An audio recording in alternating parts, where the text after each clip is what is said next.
Hello students, good morning to all of you. Welcome to my channel Ritu NCERT classes. Friends, आप लोगों को हमारे channel पर junior super TET और UP TET की प्रिपरेशन करवाया जाना शुरू किया गया, जिसमें से हम लोगों ने ब्लड के टॉपिक को, दैनिक जीवन में विज्ञान को, महत्वपूर्ण खोजों को और मानव विज्ञान एवं प्रौद्योगिकी को बहुत अच्छी तरीके से कवर कर लिया है। आज हम लोग एक न्यू टॉपिक पढ़ने वाले हैं, वो है रेशे एवं वस्त्र, जिसको क्या बोलते हैं, फाइबर एवं गारमेंट्स बोलते हैं। वीडियो को शुरू करने से पहले आप लोगों से एक छोटा सा रिक्वेस्ट है, जिन लोगों ने हमारे चैनल को लाइक और सब्सक्राइब नहीं किया है वो लोग प्लीज लाइक और सब्सक्राइब कर दीजिए। ठीक, तो आइए देखते हैं कि फाइबर होता क्या है। Thin, long, flexible strand. ऐसा धागा, स्ट्रैंड मीन्स क्या होता है, धागा। ऐसा धागा जो कैसा हो, पतला हो, लंबा हो और लचीला हो, ऐसे धागे को हम लोग क्या बोलते हैं, फाइबर। फाइबर मीन्स क्या होता है, रेशे। ठीक है, क्या बोलते हैं, रेशे। कैसा हो, लंबा हो, पतला हो और फ्लेक्सिबल हो। फ्लेक्सिबल मीन्स क्या होता है, लचीला। हम उसको कैसे भी फोल्ड कर दें, कहीं से भी फोल्ड कर दें, पर वो टूटे ना। तो ऐसे धागे को हम लोग क्या बोलते हैं, फाइबर बोलते हैं। Types of fibre. फाइबर जो होते हैं वो दो प्रकार के होते हैं। कौन से होते हैं, दो प्रकार के। नेचुरल फाइबर होते हैं, आर्टिफिशियल फाइबर होता है। जो हमारा आर्टिफिशियल फाइबर होता है उसी को हम लोग सिंथेटिक फाइबर बोलते हैं या संश्लेषित रेशे बोलते हैं। और का मतलब होता है मैन मेड, जो मानव निर्मित हो। ठीक है, तो जो नेचुरल फाइबर है वो क्या है, प्राकृतिक रेशा है। आर्टिफिशियल क्या होता है, यही मैन मेड होता है। आर्टिफिशियल को मैन तो बनाता है, मानव निर्मित होता है। और सिंथेटिक होता है, मतलब उसको संश्लेषित किया जाता है, बनाया जाता है। ठीक है, तो इसके कितने नाम है, तीन नाम है, कोई सा भी आपके सामने आ सकता है। तो इसके बाद में क्या है कि जो नेचुरल फाइबर होता है वो कितने प्रकार का होता है। सब लोग जानते हैं कि नेचुरल फाइबर, जो प्राकृतिक फाइबर होते हैं वो दो प्रकार के होते हैं। एक प्लांट फाइबर होता है और एक एनिमल फाइबर होता है। मतलब कि जो हमें पौधों से मिलता है वो प्लांट फाइबर, जो हमें एनिमल से मिलता है वो एनिमल फाइबर। तो इसमें प्लांट फाइबर जो होते हैं वो रूट को छोड़कर बाकी प्लांट के हर पार्ट से हमको प्राप्त होते हैं। किसको छोड़कर, केवल और केवल रूट को छोड़कर, जड़ को छोड़कर। तो यहाँ पर तना हो गया, फल हो गया, सीड हो गया, लीफ हो गया, इन सब से हमको क्या होते हैं कि फाइबर प्राप्त होते हैं। बस केवल प्लांट के जो पार्ट रूट है उससे फाइबर प्राप्त नहीं होता है। ठीक, इसके बाद में इसकी कुछ एग्जांपल है प्लांट फाइबर के। कॉटन हो गया, कॉयर हो गया, जूट, सन हेम्प और फ्लैक्स। फ्लैक्स को हम लोग अलसी भी बोलते हैं। ठीक है, फ्लैक्स को क्या बोलते हैं, अलसी। सन हेम्प को सनही बोलते हैं। और ये जूट हो गया, कॉटन मीन्स क्या होती है, हमारी रुई। ठीक है, जो रुई मिलती है वही होती है कॉटन। इसके बाद में क्या है, क्वायर। क्वायर जो होता है वो एक तरीके का क्या है कि प्लांट फाइबर है। ये भी हमको प्लांट से प्राप्त होता है। अब क्या है कि एनिमल फाइबर कौन से हो गए। एनिमल फाइबर ये तो बहुत क्या फेमस फाइबर है। सिल्क क्या है, रेशम। और वूल मीन्स ऊन, जो कि जिससे क्या है कि स्वेटर बनाए जाते हैं, ये है ऊन। और इससे साल भी बनाई जाती है। और इसके बाद में क्या है कि जो हमारा प्लांट फाइबर है उसको कितने भागों में बांटा गया है, उसको हम लोग तीन भागों में बांट सकते हैं। बास्ट फाइबर, स्ट्रक्चरल फाइबर और सरफेस फाइबर। जो हमारा ये प्लांट फाइबर है इसको हमने कितने में बांटा है, तीन भागों में बांटा है। किसमें, बास्ट फाइबर, स्ट्रक्चरल फाइबर और surface fibre. Bast fibre, structural fibre और सरफेस फाइबर, दो तीन बार बोलिएगा, लर्न हो जाएगा। इसके बाद में क्या है कि अब हम लोग पढ़ते हैं कि बास्ट फाइबर क्या होता है। बास्ट फाइबर होता है, इनको हम लोग सॉफ्ट फाइबर भी बोल देते हैं, स्टेम फाइबर भी बोलते हैं। क्या बोलते हैं, सॉफ्ट फाइबर, मतलब कि ये बहुत ज्यादा सॉफ्ट होते हैं। और ये क्या है, स्टेम फाइबर भी इनको कहते हैं। तो आपके सामने क्या है कि बास्ट फाइबर कभी कभी लिख के नहीं आता है, हमसे पूछ दिया जाता है कि सॉफ्ट फाइबर किसको बोलते हैं या स्टेम फाइबर किसको बोलते हैं। मतलब कि ये किससे प्राप्त होते हैं, तने से प्राप्त होते हैं।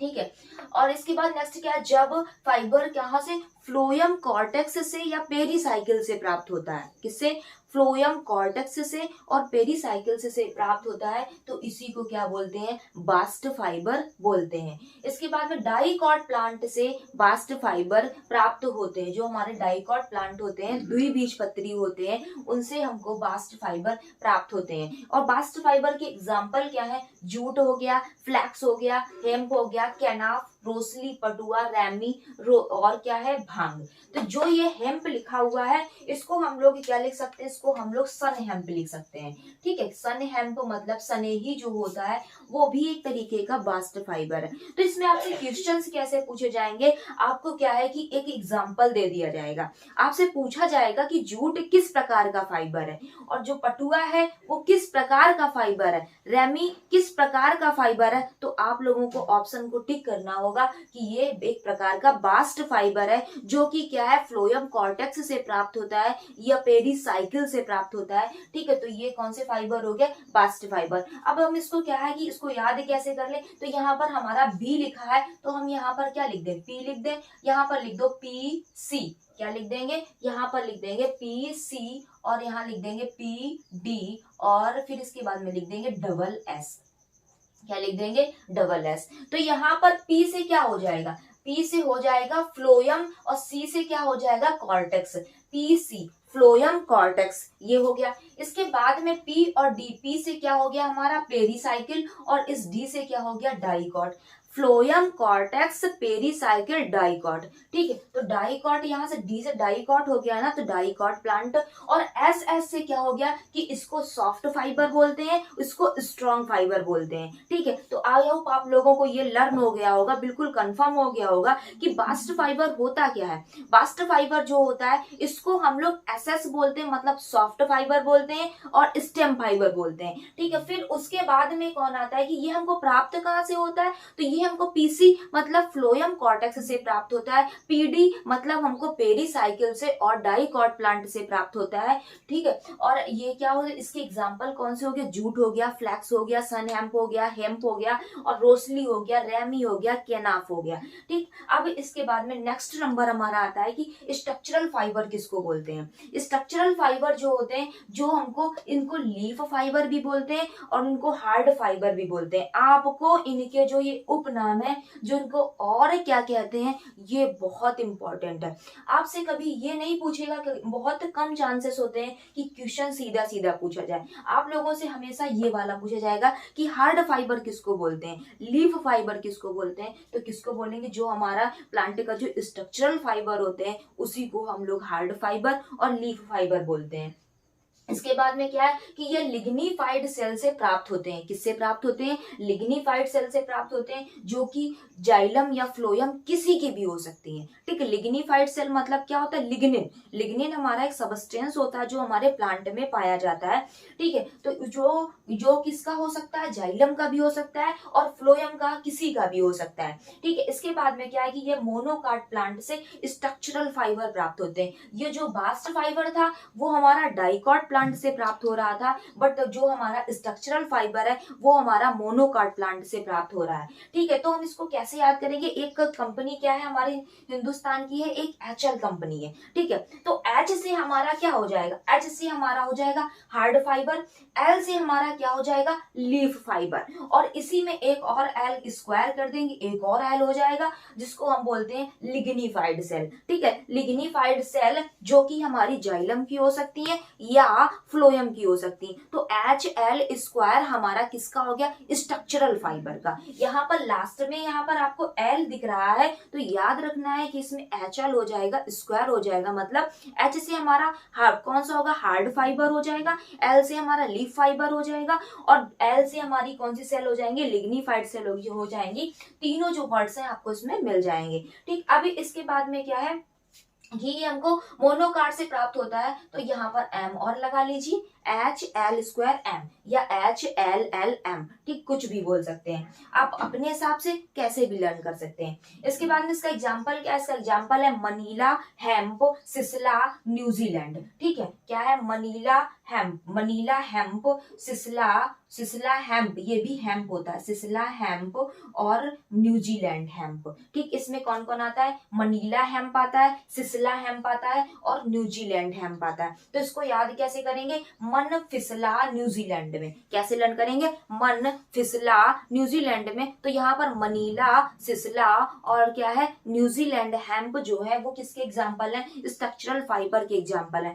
आप लोगों को इतना इंपॉर्टेंट ये नहीं है जितना इंपॉर्टेंट ये है, एग्जाम्पल लर्न करना बहुत इंपॉर्टेंट है, क्योंकि क्वेश्चंस यहीं से पूछे जाएंगे कि मनीला हेम्प किस प्रकार का फाइबर है, जो सिसला हेम्प है वो किस प्रकार का फाइबर है, तो आपको बताना पड़ेगा कि ये स्ट्रक्चरल फाइबर है। ठीक, अब इसके बाद में कौन सा आता है? सरफेस फाइबर कौन से होते हैं? कि ये जो होते हैं स्टेम से, लीफ से, फ्रूट के सरफेस से प्राप्त होते हैं। तो बिल्कुल सिंपल है, किससे? स्टेम हो गया, लीफ हो गया। क्या होता है कि हमारे पहले प्लांट में रूट होती है, रूट के ऊपर क्या हो गया? स्टेम, फिर उसमें बहुत सारी लीफ लगी रहती है। ठीक है, तो स्टेम हो गया, लीफ हो गया, और उसमें क्या निकलता है कि फ्लावर निकलता है, जो कि बाद में किसमें? फ्रूट में कन्वर्ट हो जाता है। तो हम इसको कैसे याद रखेंगे कि स्टेम हो गया, लीफ हो गया, और उसमें क्या लगे हैं? फ्रूट लगे हैं। तो उसके सरफेस से हमको कौन सा फाइबर प्राप्त होता है? सरफेस फाइबर प्राप्त होता है। ठीक है, इसका एग्जाम्पल क्या हो जाएगा? इसका एग्जाम्पल हमारा हो जाएगा ट्रिपल सी। इसका एग्जाम्पल ट्रिपल सी मतलब कोकोनट हो गया,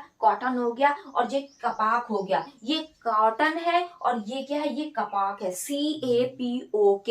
ठीक, कपाक है तो सी से कॉटन, कपाक। और ये नारियल को हम लोग जो इसका बोटेनिकल नेम होता है नारियल का, वो कॉकस न्यूसीफेरा होता है। क्या होता है? कॉकस न्यूसीफेरा होता है। तो यहाँ पर सी का हमने वही ले लिया, नारियल का कॉकस न्यूसीफेरा से हमने क्या ले लिया? सी। तो इस प्रकार से क्या हो गया हमारा इसका एग्जाम्पल? ट्रिपल सी इसका एग्जाम्पल हो गया। आई होप आप लोगों को ये बहुत अच्छी तरीके से समझ में आया होगा और आप लोगों को ये तुरंत लर्न भी हो गया होगा। ठीक है, अब हम लोग क्या करते हैं, इससे इंपॉर्टेंट कुछ फैक्ट देख लेते हैं, जो से इंपॉर्टेंट कुछ फैक्ट देख लेते हैं। तो यहाँ पर क्या है कि ऊन प्रदान करने वाले जंतु कौन से होते हैं? तो हमें ऊन प्राप्त होती है, किससे प्राप्त होती है? भेड़ से प्राप्त होती है, याक से प्राप्त होती है, और बकरी से प्राप्त होती है, सबको पता है। इसके बाद में याक की ऊन प्रचलित है, कहाँ पर प्रचलित है? तिब्बत और लद्दाख में। अंगोरा ऊन प्राप्त होती है अंगोरा नस्ल की बकरियों से। एक दो बार आप पढ़ लीजिए, बिल्कुल लर्न हो जाएगा।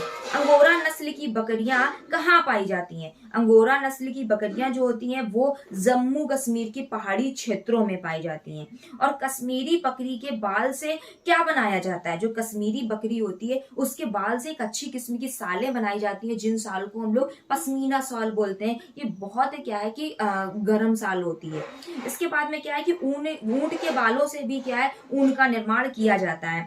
और लामा और अल्पेका से भी ऊन प्राप्त होता है। और लामा और अल्पेका आ जाते हैं, ये ऊंट की प्रजाति है लामा और अल्पेका, और ये पाए कहाँ जाते हैं? दक्षिण अमेरिका में पाए जाते हैं। इसके बाद में परीक्षा की दृष्टि से कुछ उपयोगी प्रश्न दिए गए हैं कि देश का पहला जूट कारखाना किसके द्वारा लगाया गया था? तो जॉर्ज ऑकलैंड के द्वारा 1859 में लगवाया गया था। ठीक है, देश का पहला जूट कारखाना, जूट, जॉर्ज, जा से जूट, जा से जॉर्ज। ठीक, जा से जूट हो गया और जा से जॉर्ज ऑकलैंड हो गया। इसके बाद में अधिकांश जूट कारखाने किस राज्य में स्थित हैं? तो कहाँ पर स्थित है? बंगाल में। ठीक है, तो यहाँ पर यहाँ पर स्थित है पश्चिम बंगाल में। मतलब इसको कैसे लर्न करेंगे? झूठ बोलोगे तो गाल पे मार देंगे। ठीक है, तो ये क्या हो गया कि जूट के जो कारखाने कहाँ पर है? पश्चिम बंगाल में है। गाल से क्या बन जाएगा हमारा? पश्चिम बंगाल बन जाएगा। इसके बाद में भारत विश्व का सबसे बड़ा रेशम उत्पादक देश है। किस नंबर का है भारत? तो वो दूसरे नंबर का है।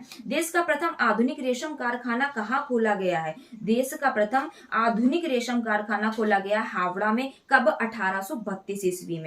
ठीक है, इसके बाद में क्या है? ऊंट का ऊन उत्पादक अग्रणी राज्य है, वो कौन है? पंजाब। किसमें? इंडिया में ऊन का उत्पादक अग्रणी राज्य कौन सा है? पंजाब। पश्मीना ऊन किससे प्राप्त होती है? पश्मीना ऊन हमको बकरी से प्राप्त होती है। जो पश्मीना कहाँ पर पाई जाती है? जो बकरियां जो होती है जम्मू कश्मीर, वहां पर कहाँ पर पाई जाती है?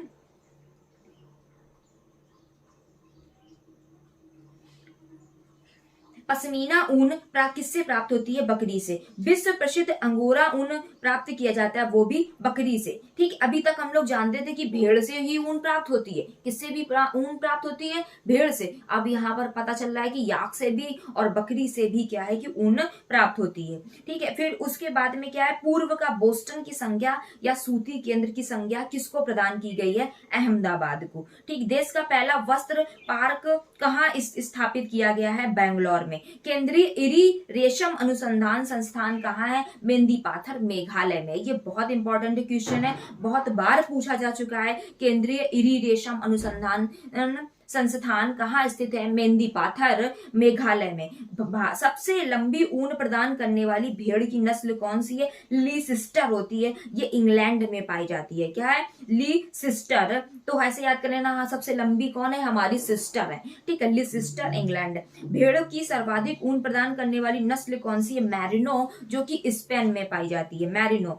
रुई, कपास। रुई को क्या बोलते हैं? कपास बोलते हैं ना। का जूट, जूट को पटसन भी बोलते हैं। ठीक है, देखो अच्छा नाम मिल गया कि जूट को क्या बोलते हैं? जूट को हम लोग पटसन भी बोलते हैं। कपास तथा जूट पटसन पादप के किन भागों से प्राप्त होते हैं? तो किससे प्राप्त होते हैं? कि पौधों के फल से प्राप्त होते हैं। और जो हमारा रुई होता है, रुई में क्या पाए जाते हैं? कि काले काले बीज पाए जाते हैं। जो हम रुई सीधे प्लांट से लाते हैं, उसमें काले बीज होते हैं, जिसको बिनौला बोलते हैं। उससे हमको क्या है कि तेल भी प्राप्त होता है। ठीक है, नारियल तंतु से बनने वाली वस्तुएं कौन सी होती हैं? नारियल की रस्सी आती है। नारियल के क्या आते हैं? डोरमेट, जिसको हम लोग पायदान बोलते हैं, किसमें? दरवाजे पर डाले जाते हैं। ठीक है, फ्लैक्स तंतु प्राप्त होते हैं। जो अलसी होती है वो प्राप्त होती है फ्लैक्स अलसी पौधे के तने से, या फ्लैक्स पौधे के तने से। नायलॉन, पॉलिएस्टर, टेरिलीन, रेयान है, किस प्रकार के रेशे हैं? तो वो मानव निर्मित रेशे हैं। कौन से? नायलॉन हो गया, रेयन हो गया, पॉलिएस्टर हो गया, और एक्रेलिक जो हो गया